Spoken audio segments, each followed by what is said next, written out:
Hi, I'm David Delk, co-author with Pat Morley of The Marriage Prayer. And sometimes folks have asked us, why another book on marriage? And honestly, that's a fair question. You go to the bookstore and you've seen what I've seen. You've seen a lot of wonderful books on marriage. You've probably read a lot of great books on marriage.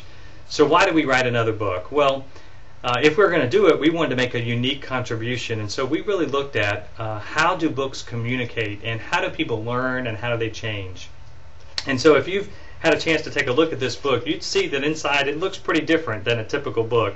There's lots of pictures of people, there's lots of thought balloons and arrows and handwriting and exercises and quizzes, some humor or at least attempts at humor. I'm not sure how funny they really are, but attempts at humor anyway. All of that because we did a lot of research on how the brain works, how couples learn, how they change, how they grow, what causes them to retain certain things. And so in the book you're going to find the biblical principles on marriage, but you're going to see them presented in a way that maybe you've never seen before. And particularly younger couples have told us that they really appreciate the format of this book because it engages them in another level and it helps them take those bite-sized steps to really improve their relationship. A great example of that is the prayer itself. We based the book around a 68-word prayer that you can pray every day for your spouse. And it's so simple. We have these marriage prayer cards that you can use. You can download these free from the website or purchase a package if you wanted to distribute them to friends. But on one side is a prayer for a woman to pray for her husband. The other side is the prayer for a man to pray for his wife.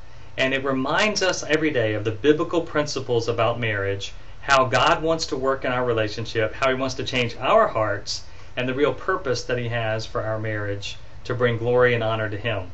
So we are hoping that churches and individuals all across the country would take the Marriage Prayer Challenge. What would America be like if every married person prayed for their spouse every day? We believe God would bring about a revival and a revolution. And so we're hoping that thousands of churches would be doing this Marriage Prayer Challenge next February for Valentine's Day. All the instructions are on our website. We'd love to have you tell your pastors about this, your leaders about this. It's so simple. They can get the cards. They can challenge the men and women to pray for one another, distribute those cards out, and see what God does in the life of your church and your community as spouses begin to pray. Thank you so much for your interest in the marriage prayer. I'd love to get feedback from you about what God's doing in your relationship as you pray for that one that He's given to you. Thanks so much. God bless.